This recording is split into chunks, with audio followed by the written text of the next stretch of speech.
being a solo or being a consultant is a lot of like, all your invoices come in on 1 month and then you're like at peak. And then the next month you're chasing after people, you may not get something. So if you're the person that lives at your means and you're going day by day and you're like, shit, I need, whatever tomorrow, like that's going to be very, very hard for you.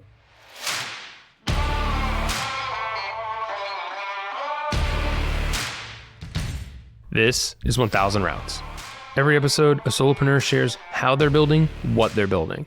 We'll hear all about how they've made the bet on themselves, the uncommon route that they're taking to build a business that serves their life, and the reality of building a business of one. I'm your host, Nick Bennett. Before we get started, I'm excited to share a new program that I've been working on called Full Stack Solopreneur, in partnership with my friend and legendary entrepreneur, Erica Schneider. Now, unlike other programs, Full Stack Solopreneur is a hybrid digital program for independent professionals who are too far along for another course to be really all that helpful, but not far enough to invest in a private coaching or consulting service. In here, you'll gain access to both the full curriculum and monthly group coaching clinics to teach you how to create a legendary niche offer, how to build a content engine, and how to sell like a human. You can learn more at fullstacksolo.com. That's fullstacksolo.com. My name is Tas Bober, Tas like SaaS, aka B2B Beyonce. My backup persona is Cardi B2B. We're testing a few things out in the market right now, just in case there are a lot of people getting canceled. I want to make sure I have a few backups. I help B2B SaaS companies with their campaign landing pages through paid ads like Google ads or LinkedIn ads, primarily is what they run. So anything that they're doing paid advertising through, if they're sending them to a landing page, that's what I help them with my very, very niche consultancy. I am a fan of the niche. The niche is the way to go. And it is like the absolute fastest way to get from 0 to 1. And for some reason, some people don't believe this, or they just don't want to, they have a hard time wrapping their heads around it. So how did you land on landing pages as the thing? Or was it always the thing? And was there something else that you started with? It was not always the thing. So most of my career was in-house as a B2B marketer. I was an AE roughly for 3 years, hardest job ever. My ambitions were purely climb the corporate ladder, become CMO one day. That was the path. And then something weird happened in between. And at my last corporate job, I'm working away 50, 60 hours a week, burning out fast. My team's lost, no backfill, budgets are cut, growth targets are up. Same old story. We've all been through it. And I needed a creative outlet. I went to school to be a writer. I started writing and did so on LinkedIn, sharing very cringy personal development stuff, and then pivoting to marketing after Anthony Pierri sent me the first message of our conversation was in all caps, "What are you even doing?" And I'm like, who is this guy? Because we'd shared comments back and forth, so I knew him and we were connected. But our first one-on-one conversation was him yelling at me and asked me what I was doing. And I said, what do you mean? And he's like, well, you're posting all the stuff, but it's not marketing related. Why aren't you posting about marketing? You have all this background in digital and website. And I'm like, because I'm burnt out. I don't want to do that. He's like, that's the most interesting subject in the world. That doesn't make any sense. And I'm like, well, I wouldn't go that far. So I slowly started posting marketing stuff, saw some growth there. And I was still in-house during all of this. And then that following summer, left the in-house job. A week later, announced that I was going out on my own, decided to do what every single person did, which is, I'm going to be fractional head of digital and website and do 600 things because my ego is so big. I can't fit it into one tiny box. I can do so many things. And it was fine. I had a few people in my network reach out. I got that first couple of roster of clients. And then here comes Anthony again. We decide to have a networking call.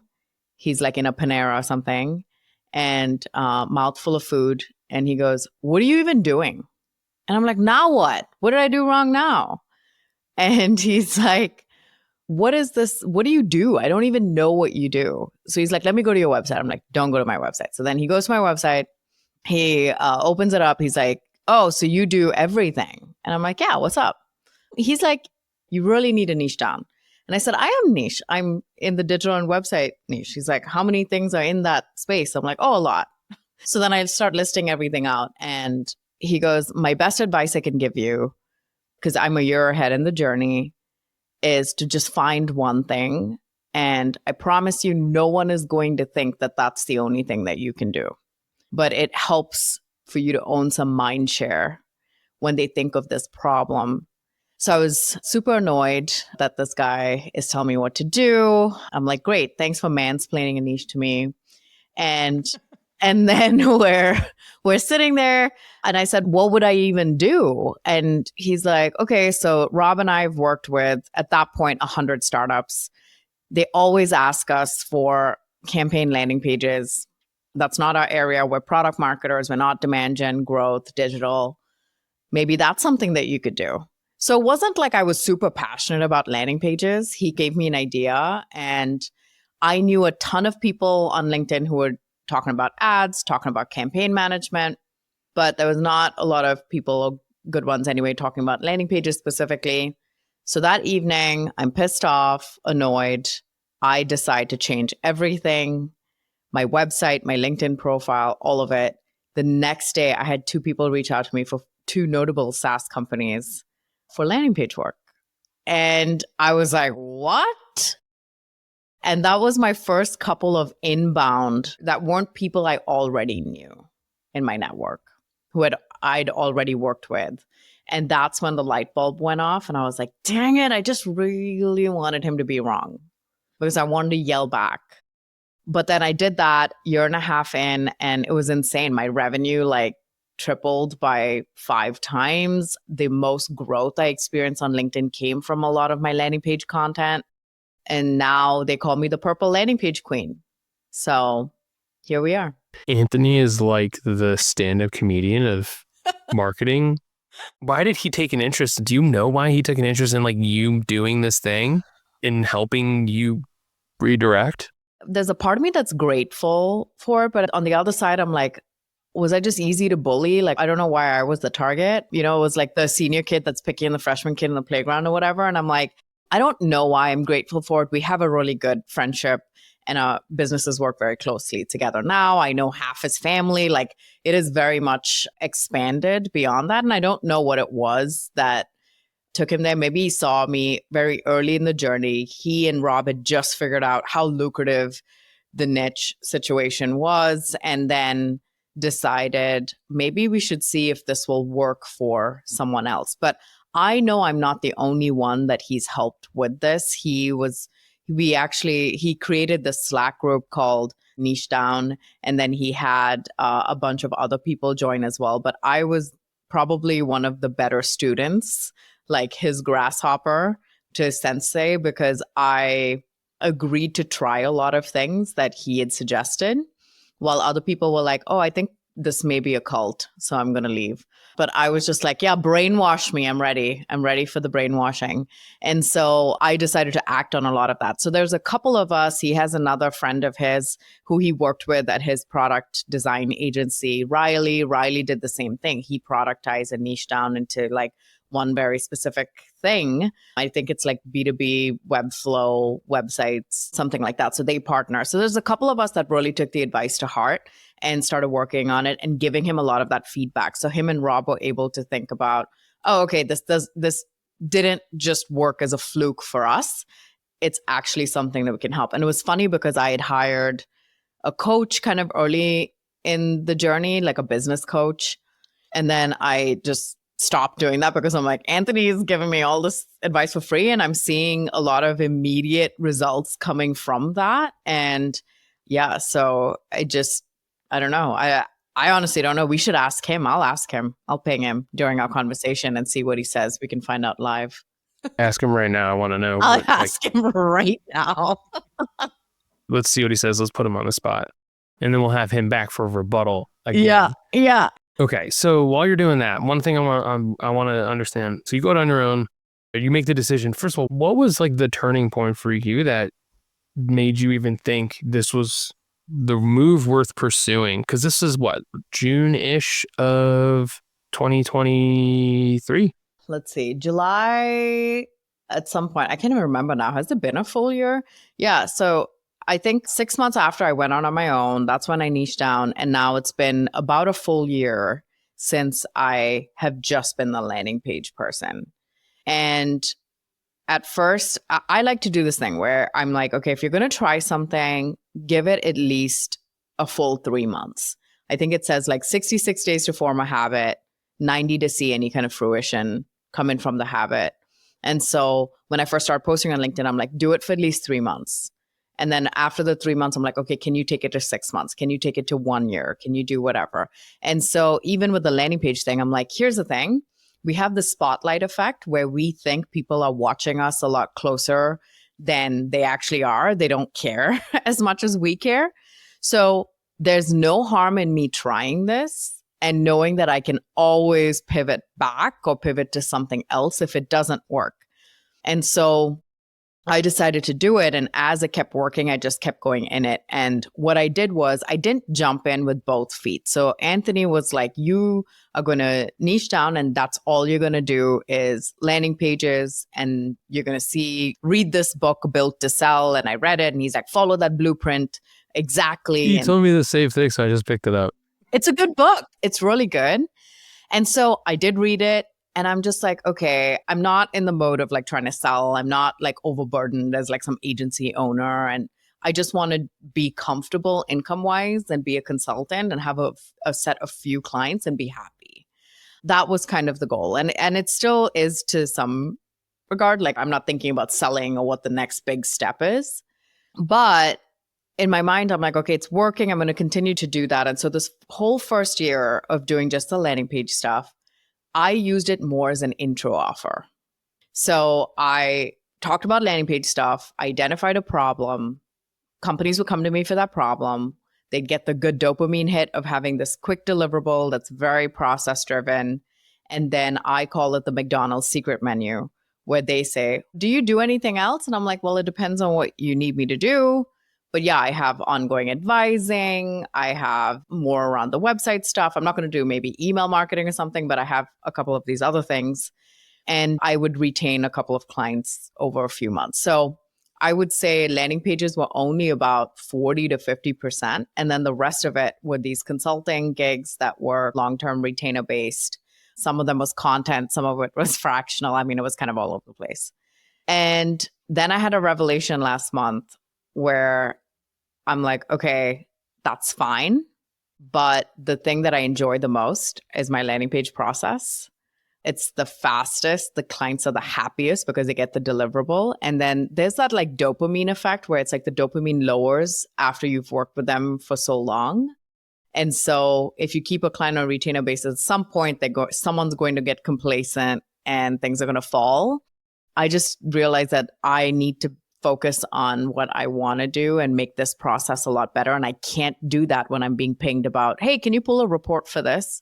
Hey, can you build an email for that? Hey, can you look at this website? Hey, can you send this email? So I just realized I was getting so distracted with all the fractional type stuff where the scope could increase. I don't have a process for it versus the stuff where I could just really build this into something. So this is the second podcast that I'm going to say this, but yours will probably come out before the other one does. So technically the first podcast that I'll say that I'm going to only offer landing page work starting January. I've rebranded, in the process of rebranding everything, hired Anthony and those guys to do my homepage messaging and pivoting even the company name to be everything around landing pages. So it's going to be called the Scroll Lab. And optimizing for consumption, that's my whole POV. So the scroll and only doing landing page stuff and saying no to everything else, even though it's going to be super, super hard. This was Anthony's dream. He was like, in a year and a half, she will pay us to do her positioning. It was the longest sales process he's ever run, but he saw it, the light at the end of the tunnel.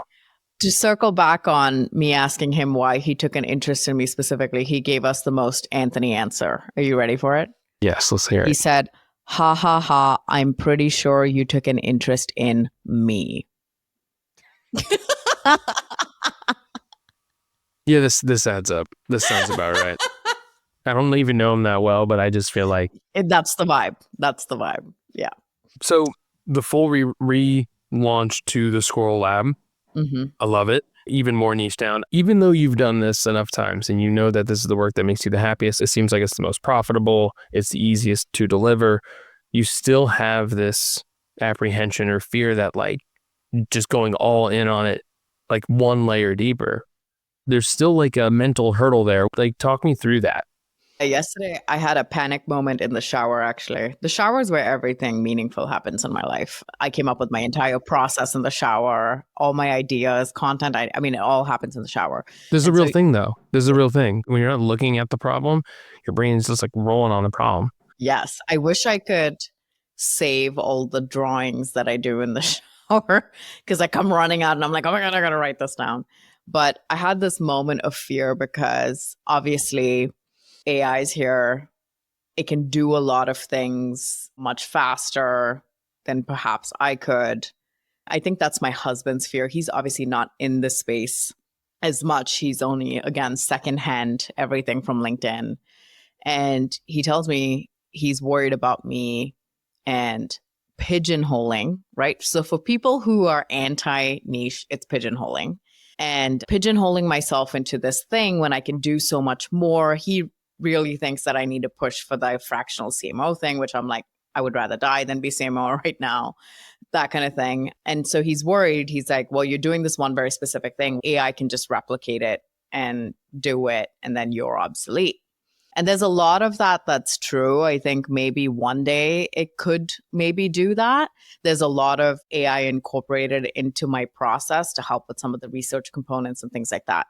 But I've tried to use AI to create an output, and those are the ones I get the worst feedback on. And so it requires so much human intervention right now that I think I'm safe for right now. That's kind of the big doubt in my mind.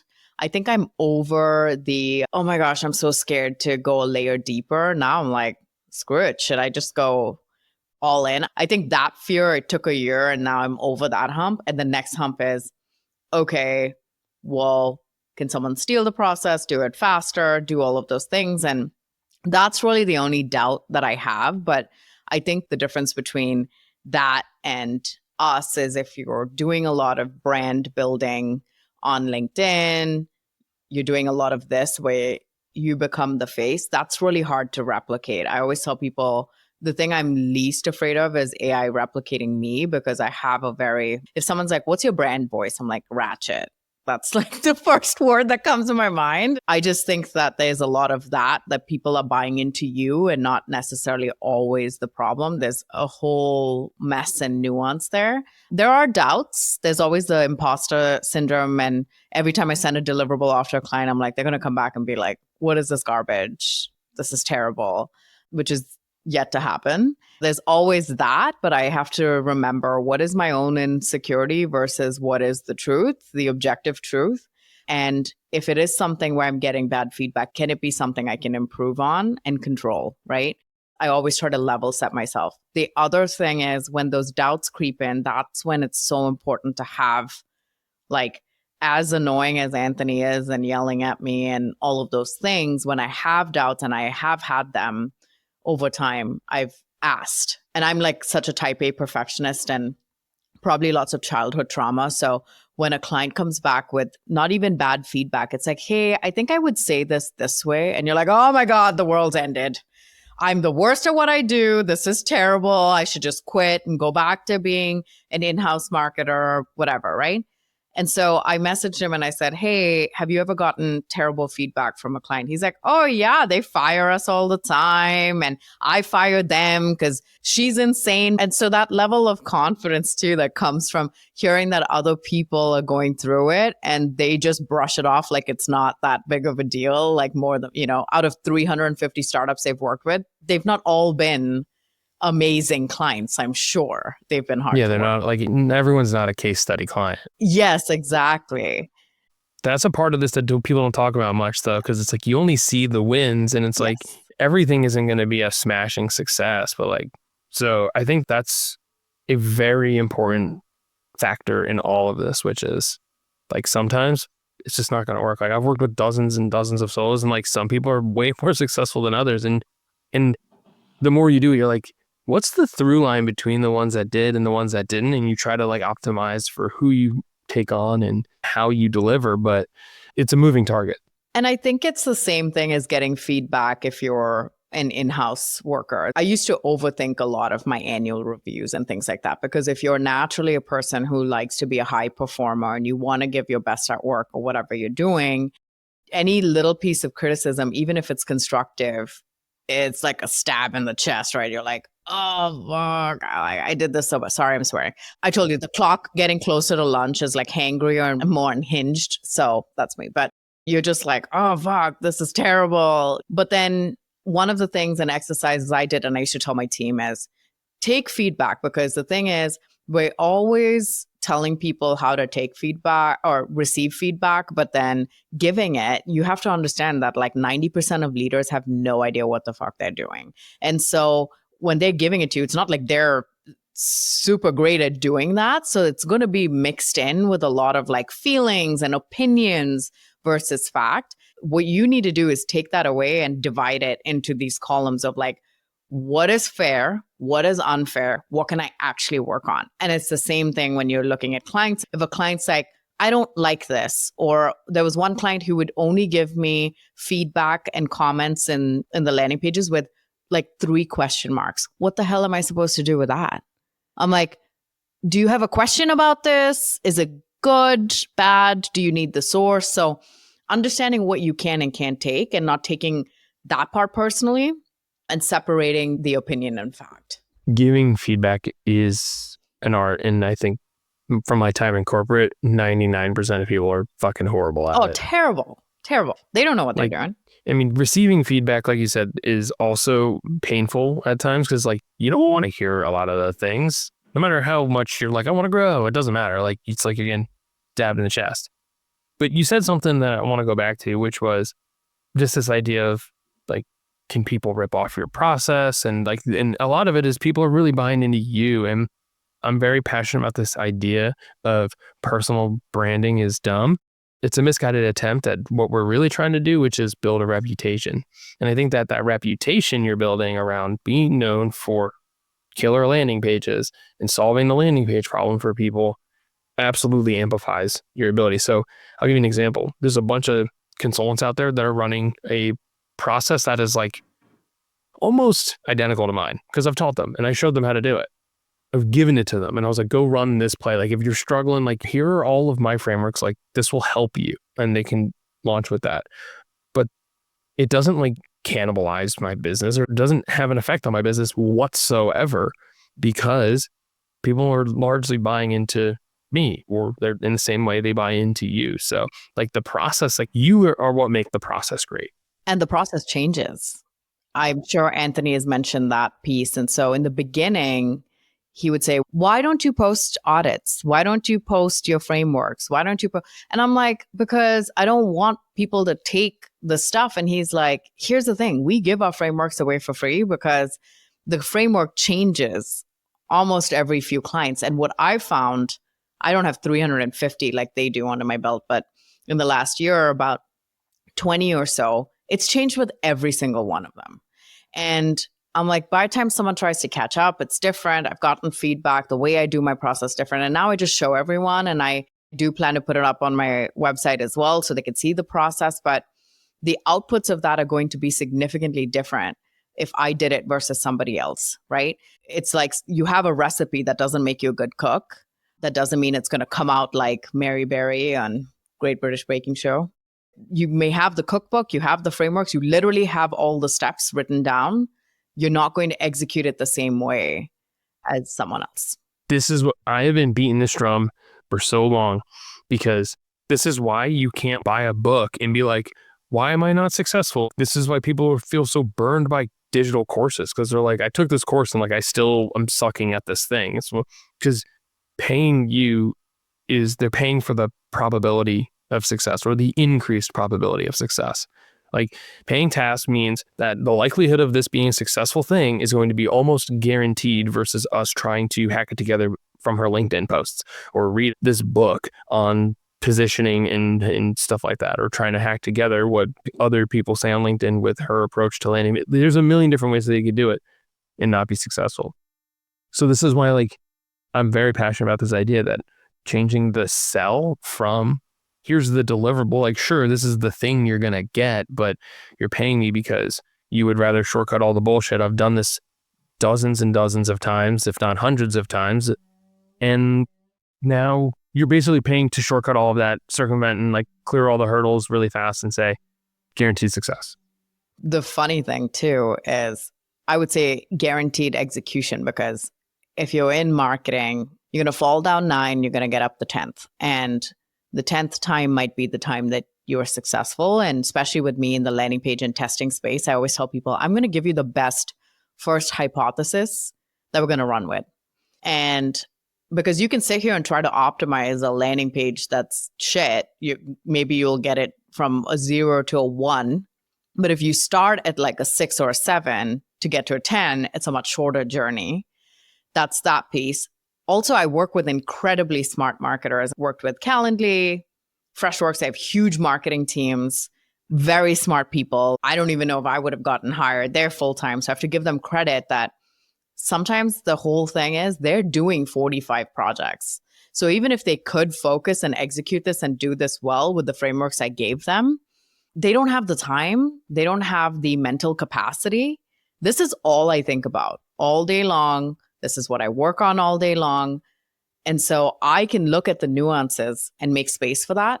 Sometimes they actually like that an outsider is bringing that perspective in because they're too close to the product. Secondarily, they know things suck. They just don't have the time. The triangle, right? It's time, quality. There's a 3-tier thing. It's fast, good, and cheap. Pick 2. Yeah, or something like that. And so it's you can only pick 2. So they'd rather spend the money and get a quality product rather than them investing the time. So what are you going to get in that triangle of what are you going to sacrifice? So they don't have the ability to do it themselves right now. They could, but that's not all they're thinking about.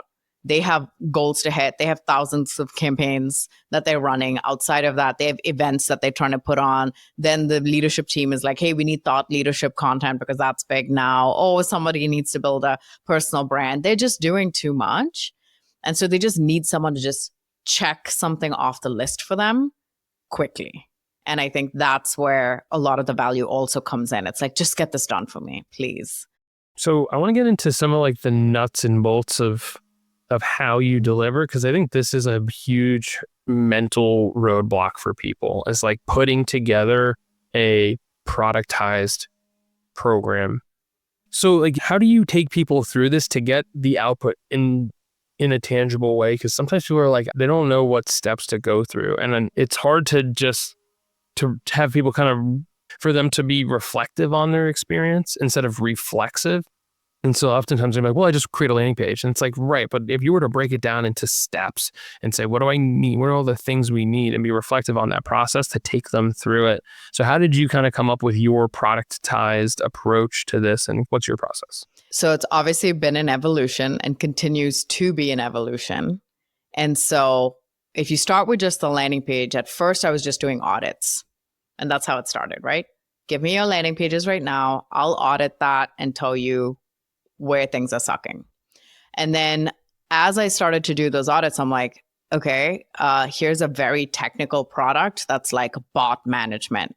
How do I learn about bot management and the offering very quickly? I'm not an in-house employee anymore where I have 3 months to onboard and do compliance and security training and product onboarding. I don't have that. So as an external consultant to produce value very quickly, I have to get a very good understanding of the product very quickly. How do I do that without burdening the in-house team who's already overburdened with stuff? They want me to come in and solve stuff, not hold my hand, not teach me about the product. So in the beginning, I tried to do a workshop. That was a disaster. So I'd do a workshop. I'd ask probably too many questions, but we would get stuck in the 3rd question. And everybody on that team started to argue with each other because they all had different interpretations of what the product actually did, what it does, who we reach, all of those things. So the VP of marketing emailed me after and he said, I'm so sorry that was a disaster, but I have a lot of internal stuff I need to do with my team because clearly we all have different ideas of what our company even does. And we're all supposed to be on the same team marketing the same products. He was like depressed.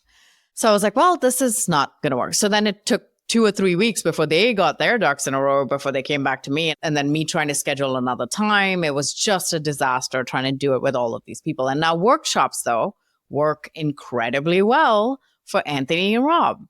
And those guys, they do these product marketing, these like positioning workshops. And it works great. I went through their process. I'm like, oh, this is great. It works amazing. It does not work for the types of companies that I work with who are a little bit later stage. It's passed hands a lot. The teams are larger, those types of things. So then I was like, okay, can I get the base information from just a few things that they could just provide me? I had a friend who was like, I just make them fill out this whole dashboard thing. And I'm like, I can tell you right now, if someone tried to sell me that and assigned me work, I ain't filling that out. And I'll blame you for it too when the work doesn't get done.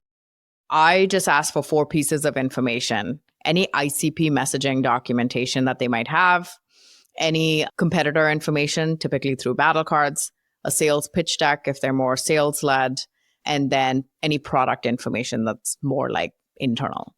And they give me that. And then I run this research process. And my whole thing, my step 1 is trying to map out all the things their buyer would collect information-wise before they decide to engage with the company. So almost like the champion's business case. What is all the information they need to champion the product in-house at the company, right? Why don't we put all that stuff on the landing page? No one wants to. We'd rather hide and put a gigantic form on the page and ask them to marry us before they date us and all of that stuff, right? Like a bad Tinder date. And so I tell them, just give me that information. What I'm going to do is marry your internal perception of what you think your product is, what you think your company does, who you serve, with what the external perception is. And so we go into research mode, but then I build out this essential, I call it buyer's map. We're still coming up with the name, but like the champion's business case. So we look at the product, what it does. So here's a very notable example. One of my clients is security questionnaire automation software. That's what they call themselves, right? What people, their ideal buyer, are actually looking for when they come to them is vendor risk assessment software. Totally different. So I marry that, I bring that over and I'm like, hey, they actually call you vendor risk assessment. We should try to test that on a landing page. So marrying some of that perception. So I collect all this information based on the research. I let them now react to it. So we have a 60-minute call where I say, here's all the information I found based on the internal and external information. Here's everything that I have. Agree, disagree, any inputs, whatever. They say, yeah, this looks great. Let's test it. Let's run it. Cool. I don't even start creating the landing pages until they've approved that. So once they approve that, I'm like, cool, this is great. I have kind of the base knowledge. I can use that same map to train my writers, train any of my paid teams, whoever's helping me on this project. I can use that to teach them. Alternatively, the client can take that and teach any new consultants that come in about what they do, what they sell, what they offer, all of those things. And so it's just a very quick way to get everyone up to speed. And then I also have a partner who does like an audit for paid. So all of these components have lined up because I would find, oh yeah, we have rock star landing pages, and then we'd launch them and something would go wrong. And then I'd realize the campaigns weren't set up correctly. So I got a paid partner to come in who audits the accounts now. So selfishly sets the landing pages up for success, but they find a lot of value in that. And so now that's kind of the first phase, buyer's journey map, business case map thing, paid ads audit, make sure we're all aligned. Cool. Awesome. Now we move on to this recommended set of landing pages. And this second part, I just recently started partnering with writers to help me deliver that so I can do more because my capacity was only 2 or 3 clients a month. And now obviously I have 4 writers. So like I can say yes to a lot more work. And then the third part is the testing and optimization piece, which again, I was just doing, I'll create 5 landing pages for you and then peace out. So I was doing like 6 to 8 week projects, were done. And I had a number of clients come back and they're like, wait. We don't know how to test this. We don't know how to measure this. Do you stay with us for a little while? Do you show us? Like what happens? So I added a third component of testing and optimization. So first part is research. Second part is landing page creation.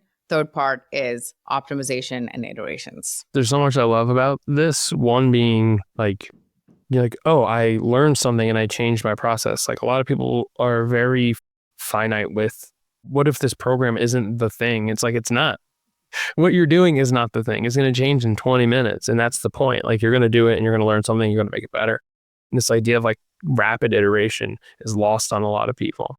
I also particularly enjoy that you were talking about like expanding your capacity beyond just yourself. And I'm guilty of this, of not wanting to bring in other people. Like for some reason, I've told myself this story that I have to do it all by myself. I know Anthony had told me this, like him, Rob, an admin and a copywriter, and they're able to hammer out like something like 10 projects a month or something.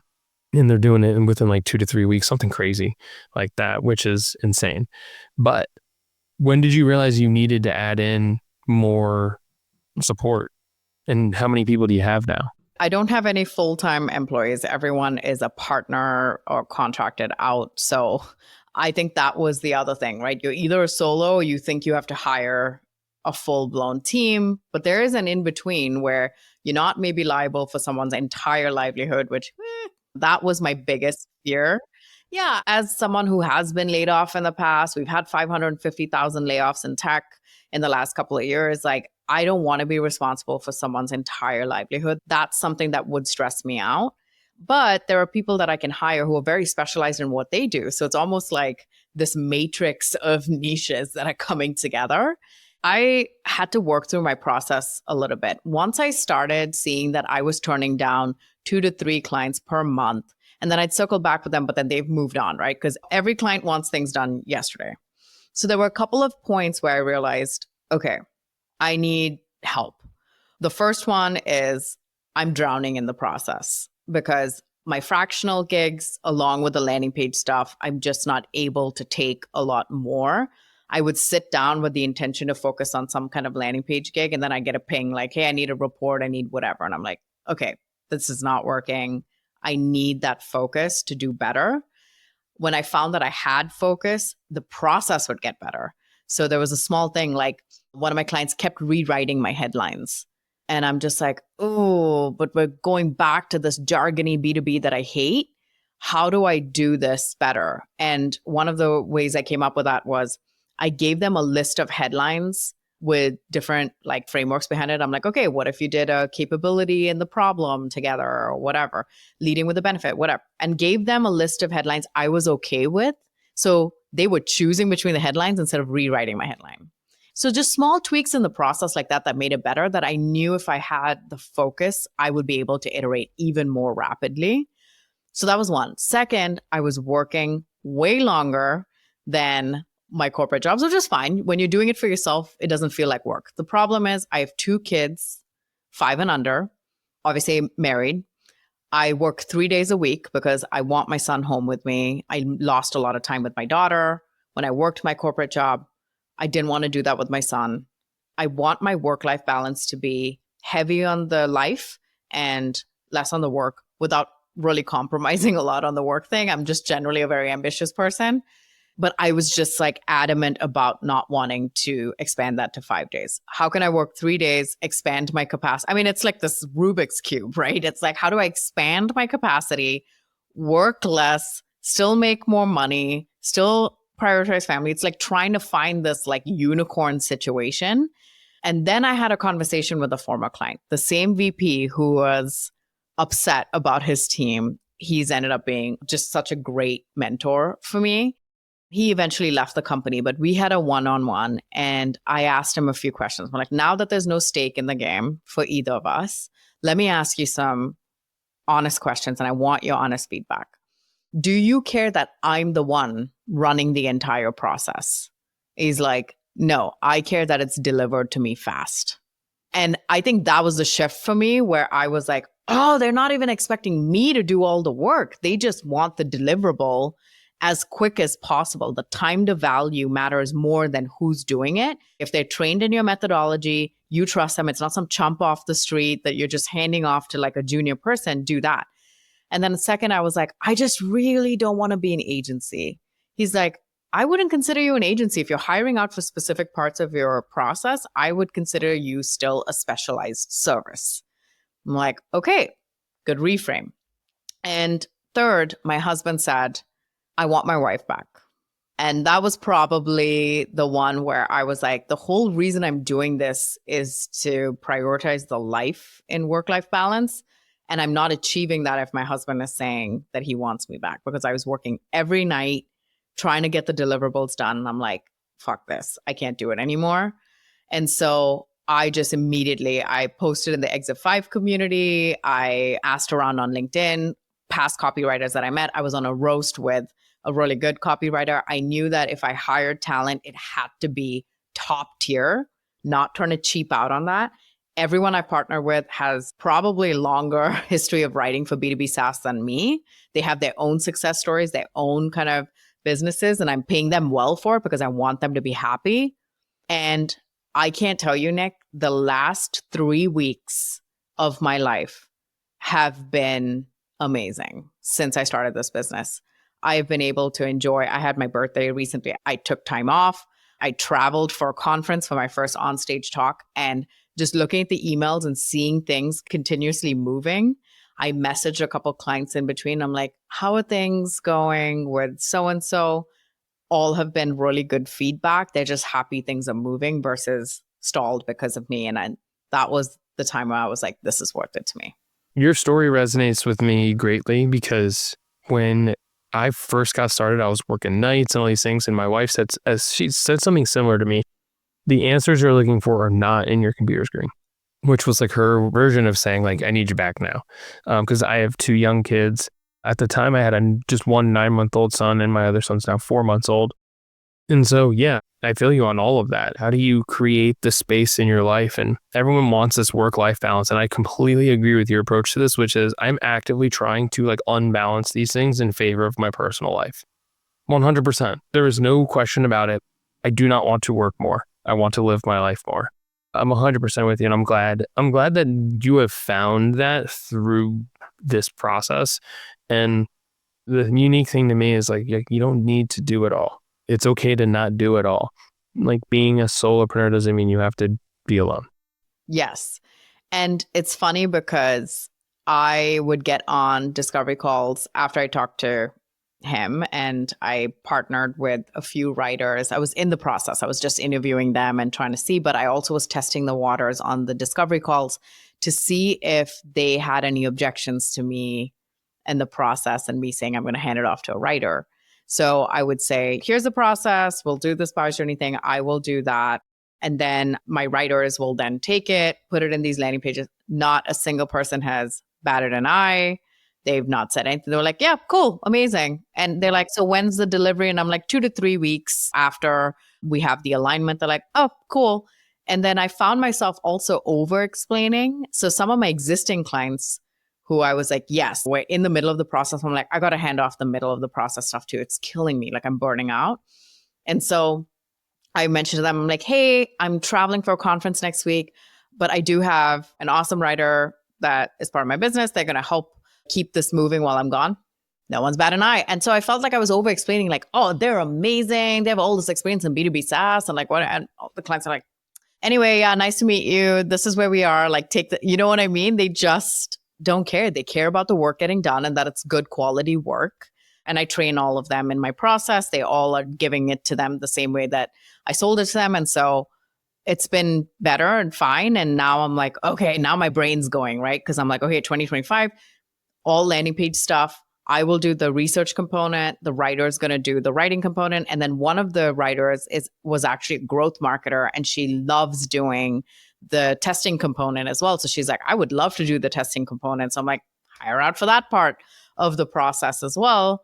And then eventually be able to tag team with someone else to do the research component. Because to be honest, like I might want to expand my family. I might want a third kid because life isn't chaotic enough as it is. And I think one of the things in Built to Sell too, that's true, is you need to have the business be independent of you. So it needs to be able to also run itself.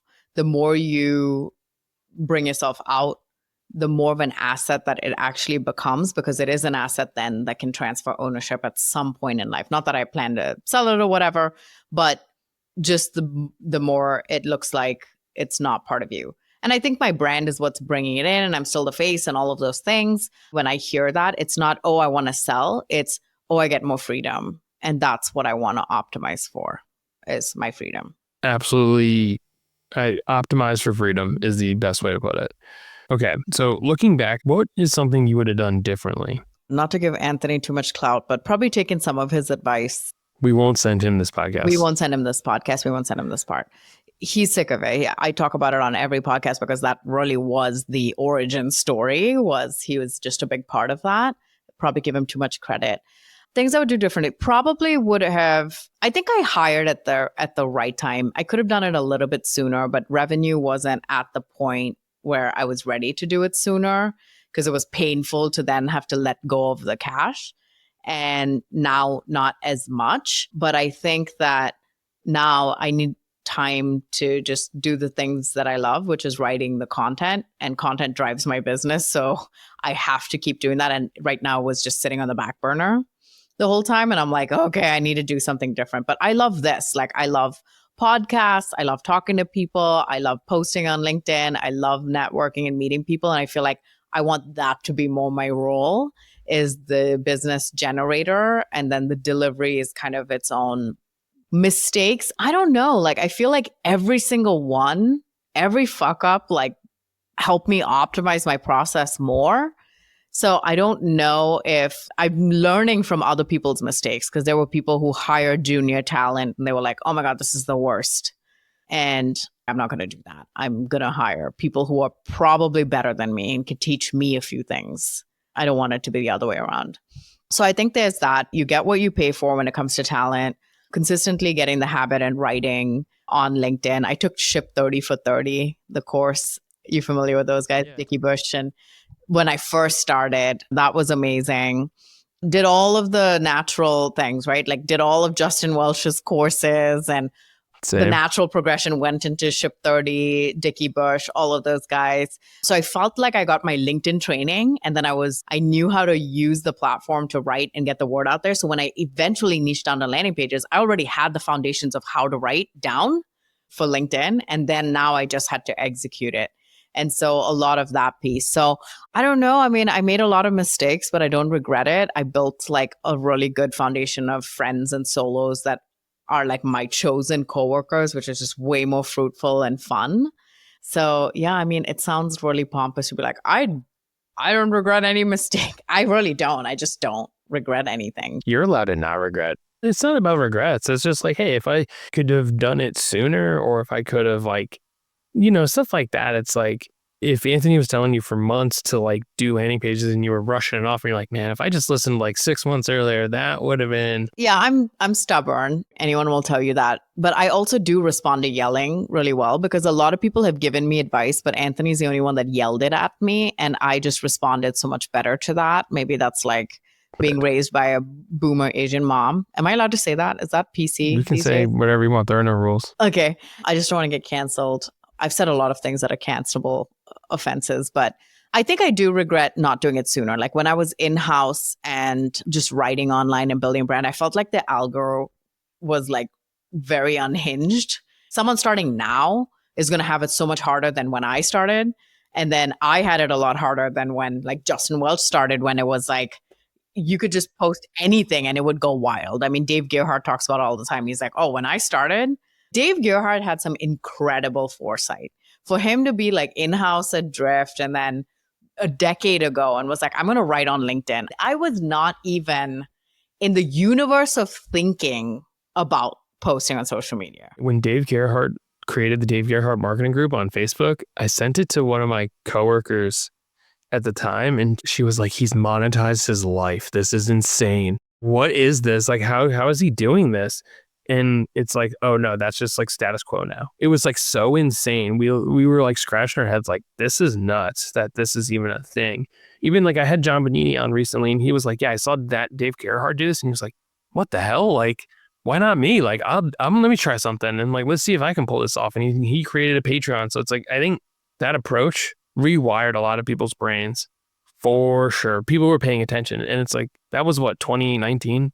I started in 2023. I was like, if I had listened in 2022, 21, would have been would be in a different place. But probably not starting sooner. But I will say this, which is you start at the time that you start.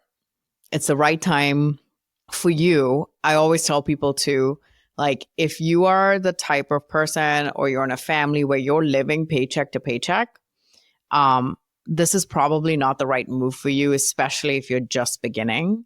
You have to have some kind of like backup and stability type situation. You need to be able to plan appropriately for the future because you don't get that every 2 weeks. There's like a stable line, right? Like being a solo, being a consultant is a lot of like all your invoices come in on 1 month and then you're like at peak. And then the next month you're chasing after people. You may not get something. So if you're the person that lives like at your means and you're going day by day and you're like, shit, I need whatever tomorrow, like that's going to be very, very hard for you. And then what happens is you make rash decisions when you're desperate. So you need to keep a cool, calm head. You need to be planful. If you're the kind of person that doesn't plan 3 generations down, like you got to start. And so there's a lot more stresses that come with this life, but also you get used to the chaos and then you'll never make more money in your life either if you just keep going.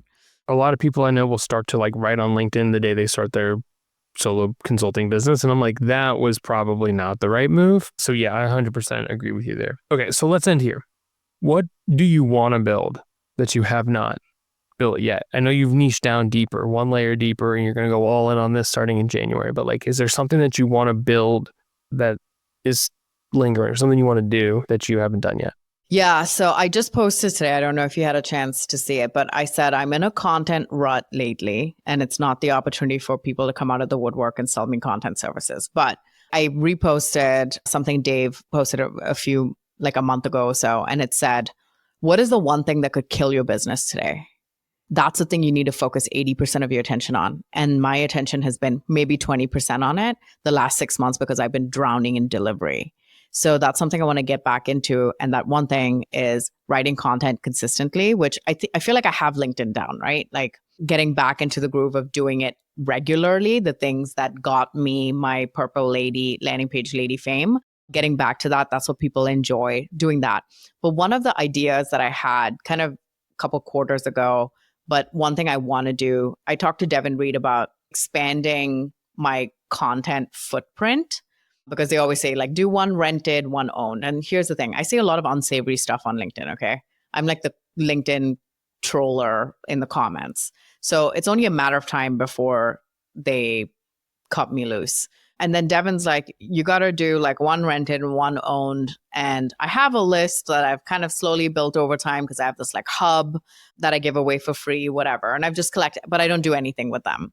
But one of the things is I'm like, I don't consume newsletters that much. Like there's very few that I will read and I'll skim them and I'm like, okay, this is great. But most of them end up being noise. So I don't want to add to the noise.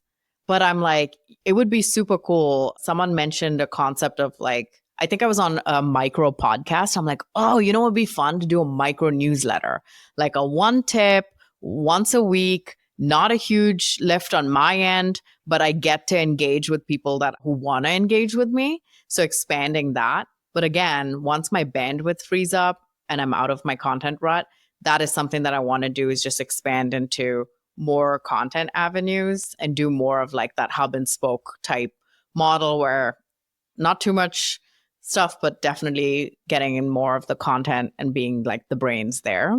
So micro newsletter, maybe next step.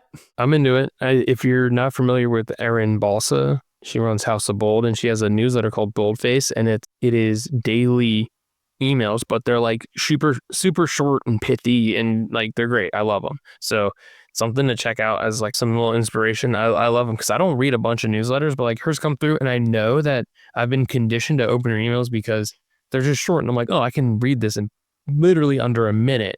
And it's like cool, like little bite-sized thing. That's what I want to do as well. The like low time investment. I think that's a huge thing. That's like a common theme in my business too, because I was so strapped for time and trying to do so much in-house that I'm like, how can I take the burden off of the end user? So even the way I write my posts, like they call it broetry. It's not super broetry, but I will format it in a way that's like they can skim and still get the information. The number of times, Nick, where I have people I truly respect on the platform. I love them to death. I love talking to them. But the style in which they write, and I'll send you one after we get off here, I hit see more and it's like a cortisol hit in my brain. Okay. Not a dopamine hit, a cortisol hit. And I open it as a see more and I'm like, who the fuck has time for this? You know, when like people are like, oh, this book could have been a blog post. I'm like, this is a blog post. It doesn't belong on a social media platform. I ain't got time to read this. So it's sometimes there are those posts where I will literally have like Siri read it to me because I'm like, I don't have time to read it. And I just like, I'll be doing dishes while I'm listening to it. I'm like, get on a podcast or something. Go write a freaking blog post. Don't make me read this shit on this platform when I don't have that much time. So formatting and like writing the skim first, like you're not writing for the user at that rate. You're just writing because you think this is like your daily journal or something, which is fine. Like there are people who love that shit. I'm just not that person. So for me, I like quick, punchy, and that's how I want my brand to be. And I want like my content also is I want people to consume it. I'm the consumption queen. Okay. My landing pages are all built for consumption. Like I want people to consume. That is my thing. So what do I need to do to get there? That's phenomenal. Yeah, I'm like crying. The cortisol hit. I'm gonna use that forever. Thank you, Tas, for coming and sharing your story with me. This has been so much fun. It's been a pleasure, and I know more people feel seen on their own journey because of it. This has been a lot of fun.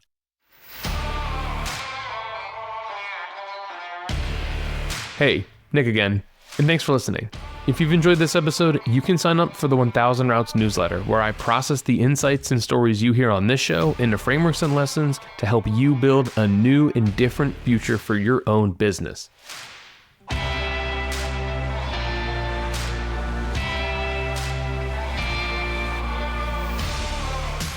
If you were about to board a rocket ship for Mars and leave Earth for the very last time, what would be your last meal here?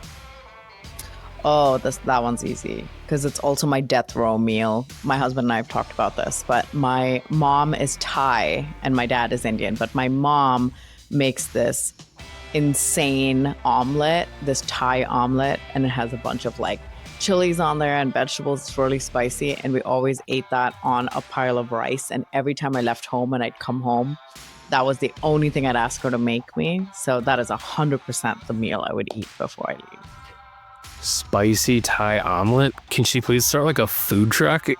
So good. And she can cook like Thai and Indian food, and she's just an amazing cook. So that would be my comfort food.